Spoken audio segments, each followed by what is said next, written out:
You got hit by a car? You always exaggerate things. Who do you think is paying for those hospital bills? Being a housewife must be so easy.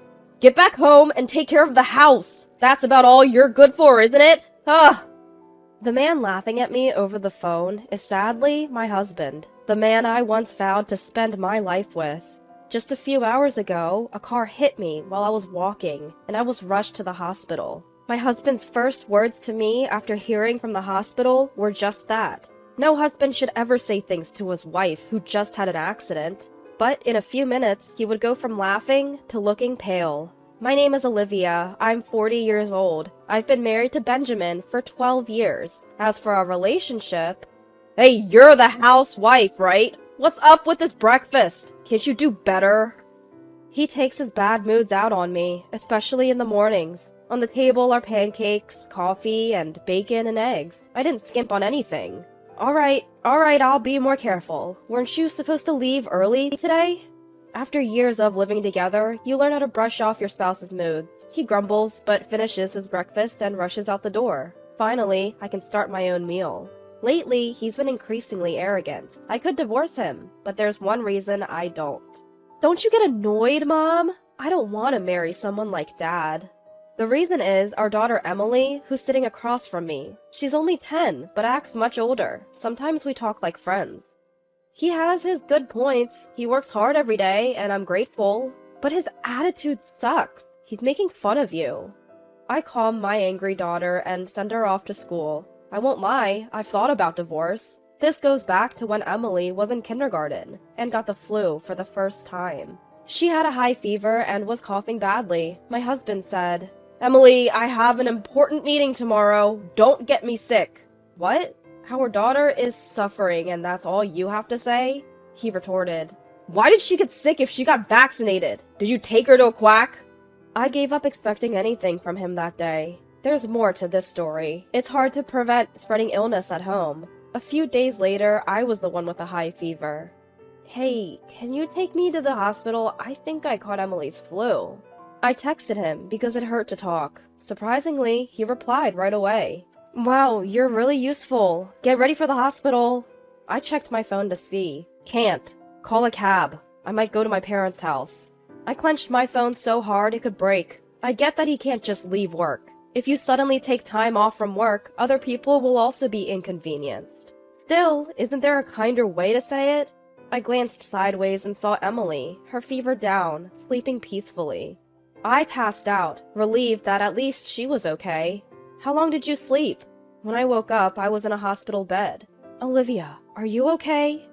My mom and Emily were beside me. Mom said to me as I was dazed, You called and then Emily was screaming, Help, Mom! We were so worried. Didn't you call Benjamin?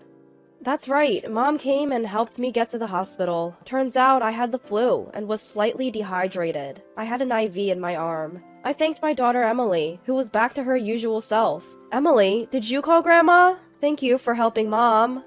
Seeing her blush made me tear up. Just then, Benjamin burst into the room, out of breath. Olivia, are you okay? Mom must have called him. He was out of breath, probably from running.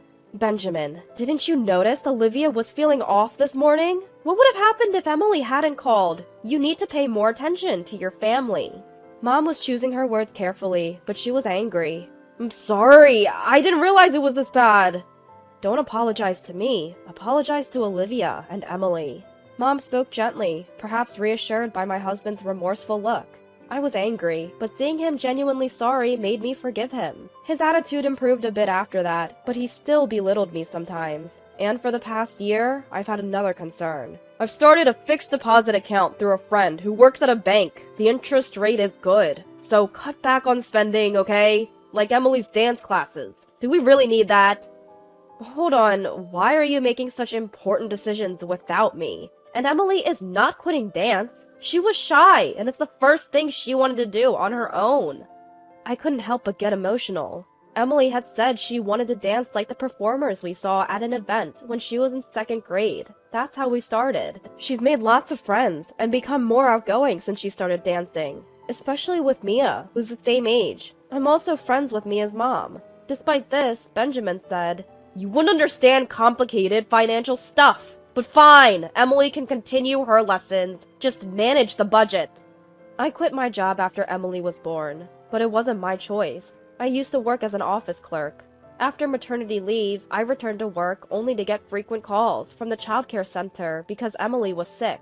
I took time off each time and quickly used up all my paid time off. Can you pick up Emily sometimes? It's hard for me to take time off.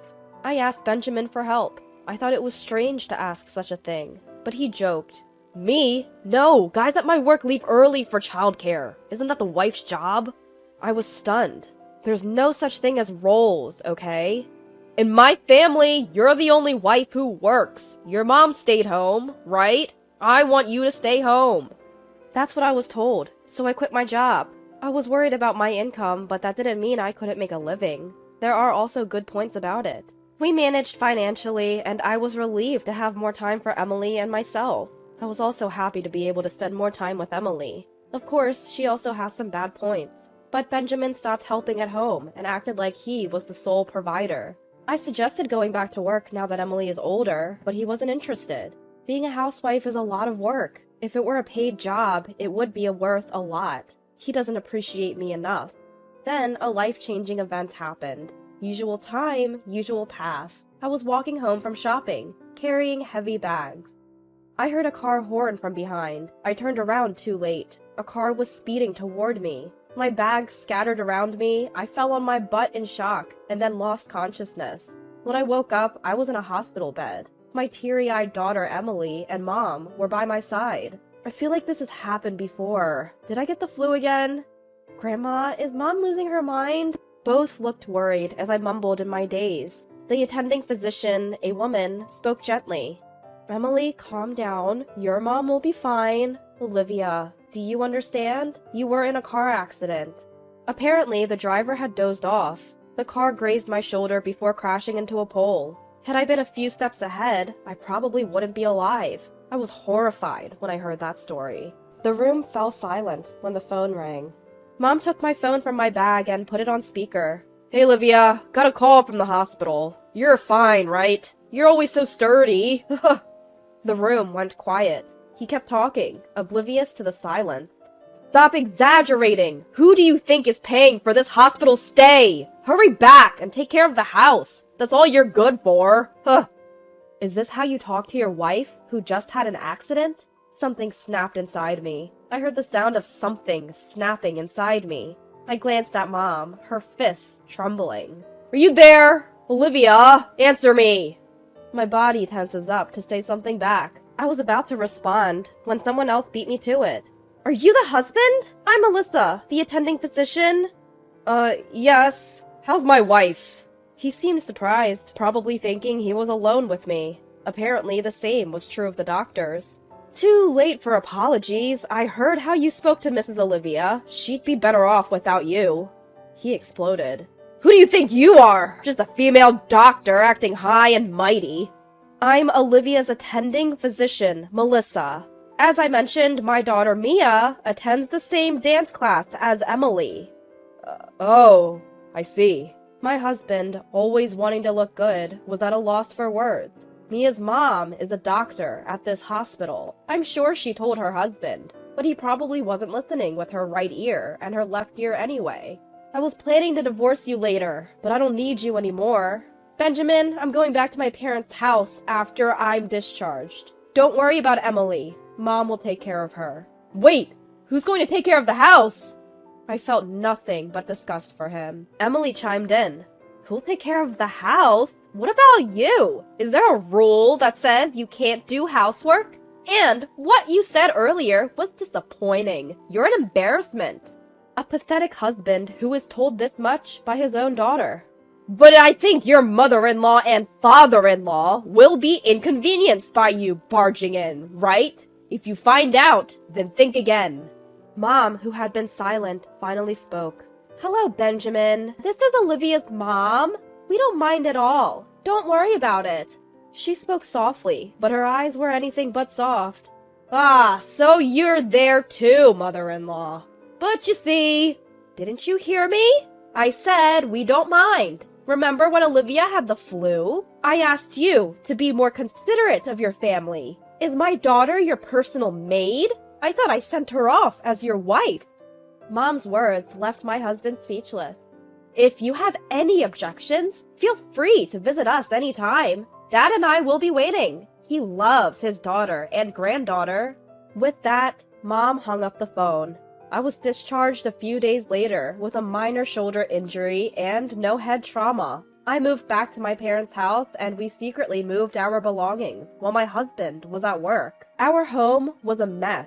Dirty dishes filled the sink and the laundry was untouched. I ignored it all and returned to my parents' house. A month into our separation, my husband reached out. I want to talk. I braced myself for the call from my husband. On the agreed day, he showed up at my parents' house with his own parents. As Mom welcomed them in, my father-in-law began to speak. Olivia, stop being stubborn and come home. You're married. It's your duty to support your husband. My father-in-law's outdated views were echoed by my nodding husband. Olivia's dad would agree, right? It's time to let go of your daughter. He laughed as if mocking my dad, just like this parent and this child. My dad's response? Are you serious? If so, I have even less reason to send my daughter and granddaughter back to you. His tone was calm, but his eyes weren't smiling. Wow, Dad is really mad, I thought. My father-in-law's face turned red. Benjamin, I want a divorce. I'm tired of being let down, again and again. When was the last time you thanked me? My husband looked down. I've always tried to support you, Benjamin. But what about you? You keep saying I should be more grateful. Who's going to support me? My husband's ears turned red. Mom chimed in. Benjamin, how did the house look without Olivia? Dress shirts don't clean themselves, and shoes won't shine on their own. How was the food? Mom was as angry as Dad. Still, my husband argued. But I'm the one working to support Olivia and Emily. Shouldn't she take care of the house? We were all stunned by his lack of remorse. He glared at me as if to say he wouldn't agree to a divorce. Do you remember blaming me for our tight budget? I was so frustrated that I started working from home. What? I've been working within his tax bracket, and it's given us some financial breathing room. If you want to act high and mighty, start earning enough to justify it. My husband sneered at me. You think this is funny? Fine, let's get a divorce. I'd be better off without a woman like you. The next moment, a sharp slap flew through the air. It wasn't from me, nor from my parents, and certainly not from my father-in-law. It was from my mother-in-law, who had been silent all along. Listening to you, Benjamin? Who do you think you are? The words you should be saying to Olivia are thank you for always supporting me. Everyone, including my husband and father-in-law, was stunned by my mother-in-law's sudden outburst. What are you talking about? She's the one who wants a divorce. I've done nothing wrong. Why don't you worry about your son instead of yourself? I'm a human being too, you know. I have my limits, and it seems like I've reached them now. What? Both men were silenced by her forcefulness. Caught off guard, my husband finally agreed to the divorce. We immediately started discussing child support and asset division, and that's when I learned something unexpected. So, how much is in that fixed deposit amount? That's part of the assets to be divided, right? My husband's face turned pale at my casual question. About that. Before he could continue, my mother-in-law shouted, Spit it out! I haven't actually set up a fixed deposit. I lied. Tears in his eyes, he confessed. I actually used it for investments. I thought I could make some extra money, but it didn't work out. That's why I've been hard on Olivia.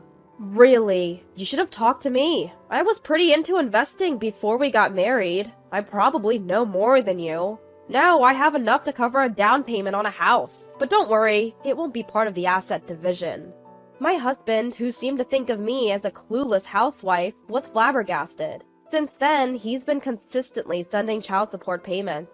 He moved back to his parents' home, but his mother is nowhere to be found. She had endured his father's domineering behavior for years, but couldn't take it anymore after his selfish remark.